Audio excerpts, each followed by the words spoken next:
जालना जिल्ह्यातून एक धक्कादायक बातमी समोर येत आहे। भोकरदन तालुक्यातील पारद येथील जिल्हा परिषदेच्या प्राथमिक शाळेच्या गेटच्या निकृष्ट कामामुळे मोठा वाद निर्माण झाला आहे। सुमारे 12 लाख रुपये खर्च करून बांधलेला हा गेट अवघ्या 7 दिवसात खाली कोसळला। सुदैवाने या घटनेत कोणतीही जीवितहानी झाली नाही, पण यामुळे शाळकरी मुलांच्या सुरक्षेचा प्रश्न ऐरणीवर आला आहे। स्थानिक नेते आणि पालकांनी या कामाची सखोल चौकशी करण्याची मागणी केली आहे। जालना जिल्ह्यातील भोकरदन तालुक्यातील पारद येथील जिल्हा परिषदेची ही प्राथमिक शाळा, या शाळेच्या संरक्षण भिंतीचे आणि गेटचे बांधकाम सुमारे 12 लाख रुपये खर्चून करण्यात आले होते। परंतु हे काम किती निकृष्ट दर्जाचे आहे याचा प्रत्यय अवघ्या काही दिवसातच आला। शाळेचा नूतन गेट बसवल्याच्या केवळ 7 दिवसात तो अचानक खाली कोसळला। माजी पंचायत समिती सभापती परमेश्वर लोखंडे यांनी या घटनेवर तीव्र संताप व्यक्त केलाय। त्यांनी या कामाच्या दर्जावर प्रश्नचिन्ह उपस्थित केले आहेत।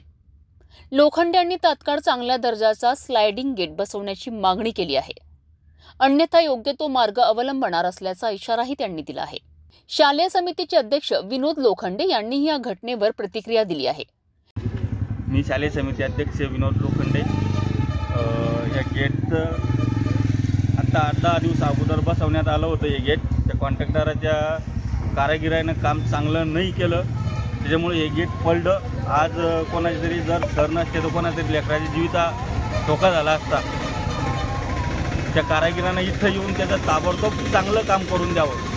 सुदैवाने गेट पडला तेव्हा तिथे कोणीही लहान मुलं नव्हते, अन्यथा मोठी दुर्घटना घडली असती, असेही ते म्हणालेत। स्थानिक नागरिक हमीद खा पठाण यांनी तर कामावर असताना कारागिरांना चांगले मटेरियल वापरण्यास सांगितले होते, परंतु त्यांनी ऐकले नाही असा आरोप केला आहे। भिंतीचे तुकडे हाताने सहज निघत आहे असेही त्यांनी सांगितले। या घटनेमुळे शासनाच्या निधीचा दुरुपयोग झाल्याचा आरोप होत आहे। पालकांमध्येही चिंतेचे वातावरण आहे। निकृष्ट कामामुळे लहान मुलांच्या सुरक्षेला गंभीर धोका निर्माण झाला आहे। स्थानिक नागरिक आणि नेते या प्रकरणाची सखोल चौकशी करण्याची मागणी करीत आहेत। हा गेट ज्या ठेकेदाराने बसवला त्या ठेकेदाराने इतकं निकृष्ट काम या ठिकाणी केलेलं आहे की ते आज रोजी नुसतं एक 7वा दिवस आहे। आज कंप्लेंट होऊन 7 दिवस झाले। 7 दिवसात हा गेट पूर्ण पडून खाली पडला। याच्यामध्ये एखाद्या मुलाचं जीवितहानी होण्याची शक्यता आहे। याच्यासाठी यांनी स्लायडिंगचा गेट या ठिकाणी टाकला पाहिजे आणि हा गेट काढून टाकावं। आणि 12 लाखाचं काम यांनी केलं, एवढं निकृष्ट काम आहे की म्हणजे एक 7 दिवसातच हा गेट खाली पडला असेल। त्यांनी तात्काळ लक्ष देऊन हे मार्गी लावावं, नाही तर मग आम्ही आमच्या पद्धतीनं कसं काय करायचं, कसे मार्गी लावायचं ते बघू। या घटनेने शासनाच्या योजना आणि कामाच्या दर्जावर गंभीर प्रश्नचिन्ह निर्माण केलं आहे।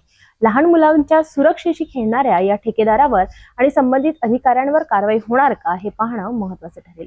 पारद येथील ही घटना संपूर्ण प्रशासनासाठी एक इशारा आहे की या प्रकरणाची सखोल चौकशी होऊन दोषींवर कठोर कारवाई होणे गरजेचे आहे, अशी सर्वसामान्यांची अपेक्षा।